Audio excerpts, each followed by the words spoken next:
Hey, what's up everybody? Rob Marzullo here from Ram Studio Comics, and another video for you today. And today I'm just working on my comic book and doing a little bit of inking on one of the panels before I got to do my routine and go to work and do the grind and all that. So I figured I would show you a little clip of this. It's slightly sped up, but allow me to get through this relatively quick and talk about it a little bit. So using Manga Studio, as I love to do for the inking. I actually drew this particular panel inside Sketchbook, but I did the background in Manga. I kind of hybrid the two actually, but you can do all of it in either or, preferably in Manga for comics, just because all the editing tools and panel layout tools and everything like that. So you can see I'm using the G pen there, just feathering a lot of my lines and tracing out a lot of my shapes and filling it in. You can actually select the shapes and drop the fill, but sometimes I just like painting it in. It feels old school, and I like that, or traditional, I should say.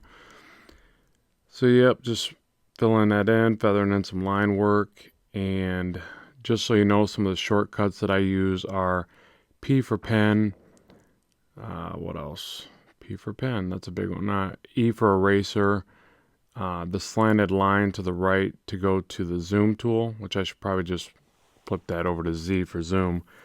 But I try to keep from going over to the side. You'll see I do a mix of both, but I try to use shortcut commands as much as possible because it really speeds up the inking process, or the entire drawing process, everything. But inking I try to save some time on because I'm a slow inker. So there it is, I admit it. And the other thing that I've been doing more of, if you notice, I try not to rotate. I don't even know if I rotate this page at all, even though you just hit R for rotate, and you can rotate to get whatever angle of stroke or pull you need to get your clean line.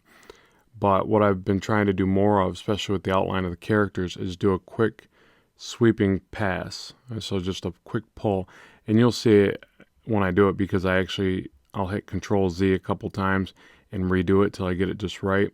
And the reason why I recommend that, I didn't used to do that as much as I do now, is it kind of gives you this very natural, fluid line work. So even though you have to maybe do it a couple times, you'll see a definite difference after you, I don't want to say master it because I haven't mastered it, but get used to it. And the other thing about that is I believe it's actually faster. And the reason why I say that is because I time lapse a lot of videos. I record them and then I can see the real time, and then I obviously time lapse and modify that. So one of the benefits of actually doing that is it allows me to see what it takes me to do stuff in real time. So it also allows me to gauge when I manage to do something faster than normal.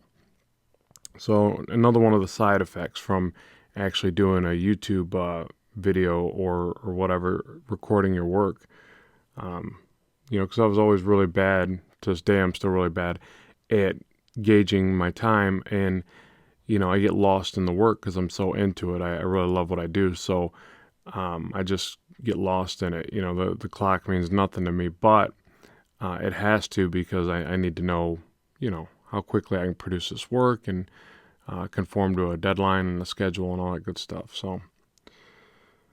So now just inking some of the hair. I've been doing this effect more where I do like, I don't know how to explain it, almost like negative, positive, negative inking in the hair. And it comes out a little more depthy or whatever. And actually, I'm sorry, not to the top section of the hair where I can explain that better. Oh, and this is another neat little feature. If you see I'm dropping that circle in there, and to distort that, I'm on a Mac, Command-Shift-T. So on a PC, it'd be Control-Shift-T. And what it does, allows you to grab each selection square, whatever that is, on each side and distort it. If you just hit Command-T or Control-T on a PC, it's going to just allow you to resize it. So just remember that. Command-Shift-T will allow you to actually distort it in QuickTime or whatever. which I find myself using that one more and more. And then you got your warp commands and everything. That's one great thing about Manga Studio. It's got a lot of options as far as distorts, panel layouts, effects. It's pretty much like I don't know, it's like a comic book version of Photoshop or something. It's got a lot of strong features. I honestly don't use the software for the vastness that's in there. I just kind of get by with what I know and get this stuff done. So yeah, I'm starting to gain momentum on book 2. It's been a long time in the waiting, and it's unfortunate, but I got to do a certain amount of paid work to fund producing the book. So, but I'm gaining momentum, and the seasons are starting to line up where my goal is actually going to be to get book 2 and 3 done over the fall and winter this year. So, wish me luck on that. And you can support it on Patreon. Sorry to plug, but it would help. Obviously keep staying focused on the book, so I got to plug it. But the thing is if I can get book 2 and 3 done and get it out there, I feel that it's going to really help people have a better understanding of the character and see if they really want to, be part of it. So that is definitely my goal for this fall and winter season. Yeah, I'd love to pump out a book a month. That would just be fantastic. But I would pretty much only be able to draw the comic, especially penciling, inking, and doing the story, because I'm not this old school pro, where I can work that fast. It amazes me when I hear about people that have or do. It's like, wow, you are exceptional, because I just can't do that, not yet, anyways. So here's that the hair effect I was talking about, and I just kind of block in large clumps of it, and then I'll either erase back the negative, but I actually did it in the pencil, so I kind of just ink over it. But I really I'll fill in the whole area almost predominantly with black, and then I'll start erasing and try to I don't know how to explain it, like negative, positive, negative effects, where you see some strands that are only separated by a little bit of shadow underneath them, and like kind of right there. But it's just an effect that I think looks cool for the hair. It doesn't look so blocky. I look at my old comics. I used to do this really horrible thing where I just basically drew one unified highlight across the whole shape of the head. It reminds me of like the best I can explain it is maybe like Archie comics or something. Which Archie comics are awesome. I'm not knocking those, by the way. But looking in retrospect to my work, I'm like, man, I drew some really, really flat hair.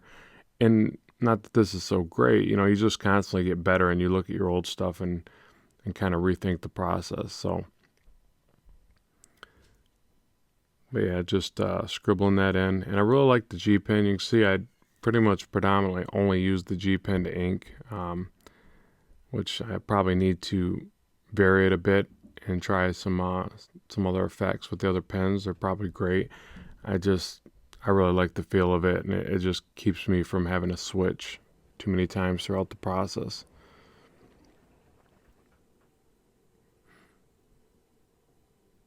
And I just do that little feathering, scribbling lines, and keep doing it. And I'm also a big fan of how Manga Studio just converts it to a blue line, your sketch immediately. It's really neat. This software is definitely just geared for the comic book artist. It's another thing that makes me feel like I'm working traditionally, because I used to, towards the end of my Bristol board days, I would draw everything in blue line first, and then just ink over top of that. It was a good time saver for me. I didn't have to convert something on the printer or whatever. But yeah, so that's it. I just wanted to share a little bit of the Blackstone comic with you today, and show you a little bit of the inking process. If you got any questions, drop them in the section below. I'm always happy to answer those. And be sure to like, subscribe, and share if you don't mind. It helps me progress the channel.